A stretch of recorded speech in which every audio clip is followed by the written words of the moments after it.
Bonjour et bienvenue pour une nouvelle vidéo Book Haul. Dans cette vidéo aussi, je vais vous parler des livres que j'ai acquis pendant le mois d'août. Et autant au mois de juillet, j'ai vraiment été très sage, autant ce mois d'août, en fait j'ai un peu craqué. Donc il m'était dit de ne pas renouveler ma palle de livres papier. Là j'ai craqué, j'en ai au moins 7 à vous présenter, je vois la petite pile à côté de moi. Je vais commencer par les livres numériques que j'ai achetés ce mois-ci. Il s'agit exclusivement de livres numériques dans le cadre de l'opération de Amazon, l'opération Kindle du jour je crois, où elle propose en fait des offres Kindle vraiment pas chères. Du coup j'ai eu de la chance parce que j'ai eu plusieurs titres qui étaient dans ma wishlist qui sont tombés en offre Kindle, donc j'ai vraiment eu de la chance. Ma première acquisition du coup numérique de ce mois-ci, c'est le livre de Marion Michaud, Les crevettes ont le cœur dans la tête, et qui est aux éditions Albin Michel, il me semble, c'est ça. Donc c'est l'histoire en fait d'une Carrie Bradshaw à la française. Il s'agit juste d'un petit roman rigolo sur le fait d'être trentenaire et célibataire.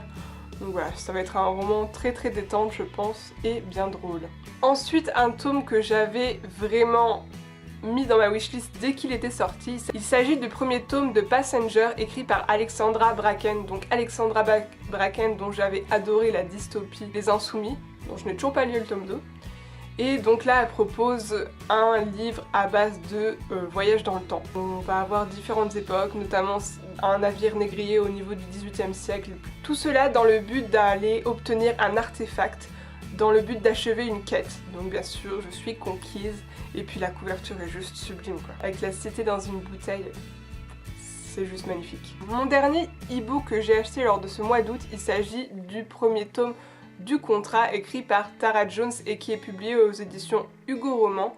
Donc dans cette histoire-ci, on retrouve l'histoire d'une jeune fille qui se retrouve sur la paille et du coup pour éponger les dettes qu'elle a, que son père a fait il me semble, elle se voit proposer un contrat de mariage vraiment très intéressant par ce jeune homme, sauf que lui, il est pas très sympa et elle va se retrouver un peu à sa merci.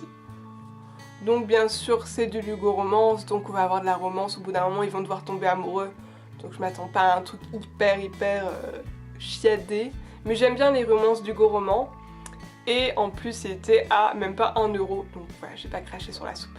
Et donc là on va passer aux livres papier, et toute la pile que j'ai ce mois-ci, et dont je suis très fière en fait, parce qu'il y a beaucoup de romans que ça fait un bout de temps que j'avais dans ma petite wishlist, et là je commence à écluser, je suis contente.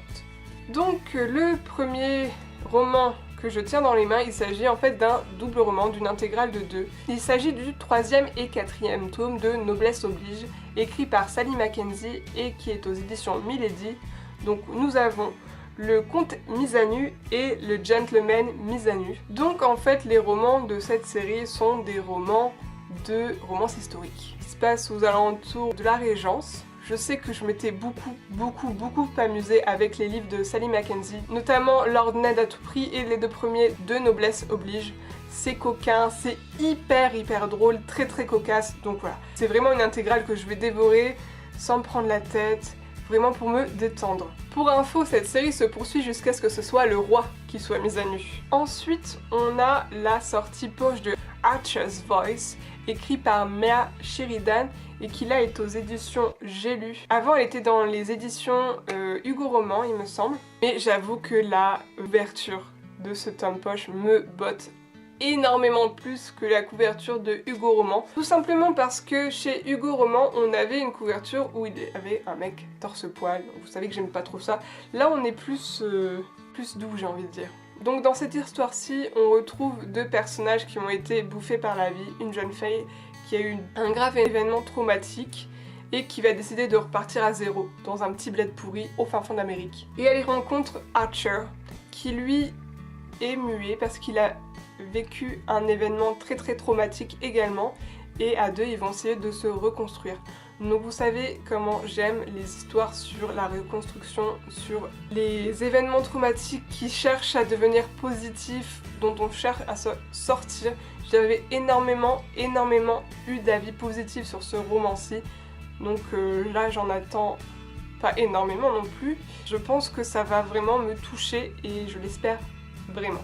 Pour continuer dans la même veine, voici Nos chemins de travers, écrit par Georgia Caldera, qui vient de sortir chez J'ai lu. Donc on a aussi deux personnages qui subissent un événement traumatique. Donc voilà, je reste dans la même thématique. Et puis il y en a d'autres qui arrivent également.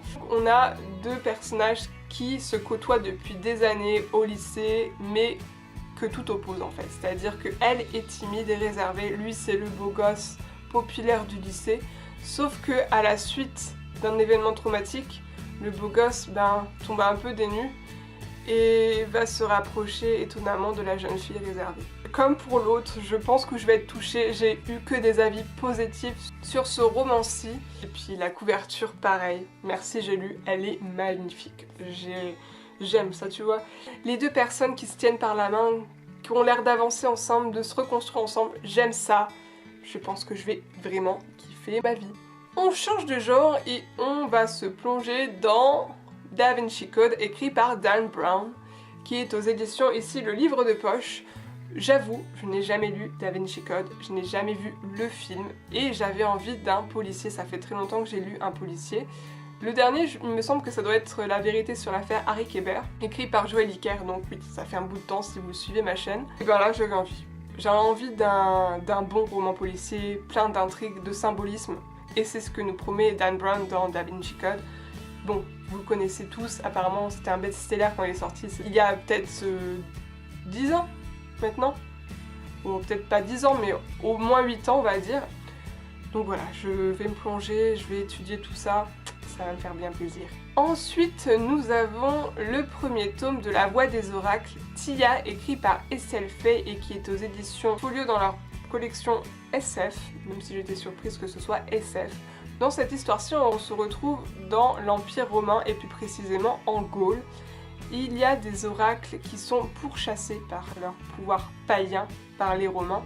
Et nous avons notamment Tia qui est une jeune oracle et qui décide du coup de s'enfuir de l'Italie pour aller jusqu'en Gaule où les forces païennes sont un peu plus protégées. À part cela, je n'en sais pas plus.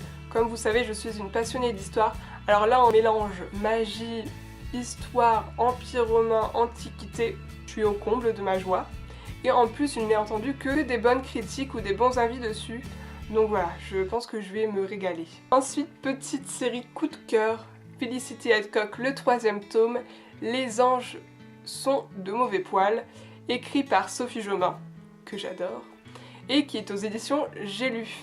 Donc là, ça faisait un bout de temps que j'avais lu le 2e tome qui se terminait sur une révélation, mais juste impossible. Et ben là, je fonce. J'avais tellement envie de voir la suite. Je pense que ça sera un des livres de ma palle d'automne. Parce que oui, l'automne arrive et je vais commencer à faire ma palle. Et je trouve que les romans de Felicity Hadcock sont parfaits pour l'automne. C'est-à-dire que c'est vampires, c'est sorcières, c'est loups-garous, c'est tout ce qu'on veut. Toutes les créatures qui pour moi me font penser à l'Halloween. Et donc ça fait très automne. Je continue sur ma lancée de livres traumatiques avec Nos faces cachées, écrit par Amy Harmon et qui est aux éditions Robert Laffont dans la collection R, que j'adore, collection vraiment très parfaite. Et donc, j'avoue que beaucoup de personnes trouvent que cette couverture est moche, mais personnellement, c'est ma préférée comparativement à l'ancienne qui montrait un homme très torturé, un peu en position du penseur de Rodin. Là, non, je trouve que c'est juste très joli, la jeune fille rousse qui a l'air de se cacher derrière ses cheveux. Donc dans cette histoire-ci, on découvre l'histoire de deux jeunes gens que tout oppose, pareil. Le footballeur adulé du lycée sportif que tout le monde aime, et la jeune fille très timide qui, elle, l'admire en secret. Sauf que le jeune homme populaire va partir en guerre et va y revenir un peu tout cassé, tout cabossé, extérieur, intérieur. Et il va trouver dans la jeune fille peut-être ce qu'il cherchait. Donc voilà, pareil, on retrouve des personnages abîmés par le temps, abîmés par la guerre. Je pense que ça va me toucher beaucoup. Ce livre aussi, ça fait longtemps qu'il est dans ma wishlist. Le fait d'avoir un point de vue traumatique sur la guerre, parce que c'est un traumatisme pour les soldats qui reviennent du front, j'en attends beaucoup, honnêtement. J'attends que ce soit juste, pas trop de voyeurisme, pas trop de pathos. Je veux que ce soit juste dans les émotions, dans les sentiments. Donc voilà, mais bon, j'ai entendu que du bien de ce roman-ci, donc je suis un peu rassurée. Ensuite, un petit roman que j'ai acheté à Barcelone quand j'y étais, il s'agit de The Scarlet Letter, écrit par Nathaniel Hawthorne et qui est aux éditions Penguin, il me semble. Je suis pas sûre à 100%. Et donc je trouve la couverture juste trop jolie. La lettre écarlate en français, si vous connaissez, c'est un classique de la littérature anglaise. Donc on y suit l'histoire d'une jeune femme qui, à la suite d'un adultère, se voit obligée de porter la lettre A rouge en grand sur ses vêtements pour prouver qu'elle a été adultère et qui du coup est rejetée par son village, par son amant, par son mari, qui doit élever du coup le petit enfant qu'elle a eu de cette aventure toute seule. Donc voilà, c'est un classique.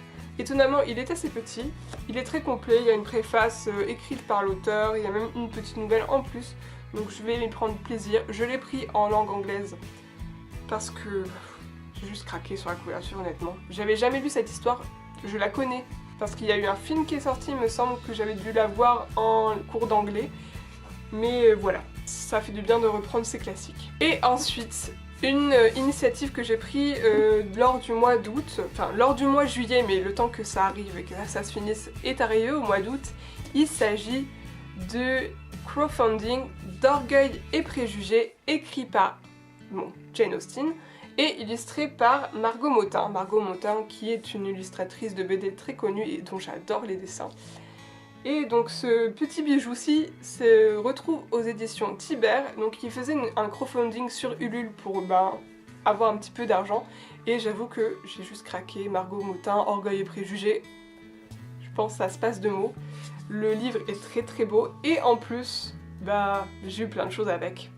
Donc en plus du livre, j'ai reçu une petite carte comme ça, que là par exemple Bingley, et il me semble que c'est Jane. Darcy, des petits marque-pages avec tous les hommes du roman, là aussi.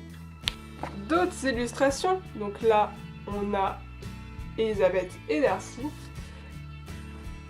Et donc moi ce que j'avais demandé expressément, le tote bag avec toutes les sœurs Bennett en dessin, et donc voilà, j'étais gâtée parce que tellement ça a bien réussi, ils nous ont donné plein de trucs en plus, c'est-à-dire qu'au départ je pense que j'avais un marque-page et juste 3 livres, donc j'ai tout ça, j'ai un calendrier en plus qui est au mur, mon tote bag, genre je suis très très contente de ce crowdfunding, et puis le livre est juste magnifique. Mais genre magnifique, et puis voilà, c'est mon histoire préférée. L'avoir dans une édition un peu originale, ça me plaît. En plus voilà, c'est un beau livre déjà de base. Il me semble que Orgueil et Préjugés, je dois l'avoir en édition poche, toute pourrie, qui se balade quelque part. Et donc je vais vous montrer quelques illustrations, hein, bien sûr. Par exemple, à l'intérieur ça se présente comme ça, on a des petits liserés à chaque page. Donc là, on a une illustration de Margot Motin, donc au moment où Elisabeth et Darcy sont au bal, et que Darcy dit qu'elle n'est pas super jolie et tout. Donc voilà, avec toujours l'humour de Margot Motin, sa plume, son coup de crayon. Enfin voilà, je suis joie, il n'y a pas d'autre mot. Merci aux éditions Tiber pour ce magnifique roman. Donc c'est tout pour mon book haul qui était vraiment gros, mais je suis tellement contente d'avoir ces livres. J'en ai plusieurs que vous avez vu qui vont faire partie de ma pile d'automne, c'est sûr. Je vais bientôt vous présenter ma pile à lire de l'automne qui va arriver. Et puis vous remarquez qu'on est quand même dans une thématique assez de traumatisme que je vais peut-être étaler au long de l'année parce que sinon je vais me retrouver en dépression à lire tout ça. Donc comme d'habitude, si vous avez des suggestions de lecture, n'hésitez pas en commentaire. Si vous avez lu un de ces livres, n'hésitez pas également en commentaire. Et moi je vous dis à bientôt dans une nouvelle vidéo et bisous bisous.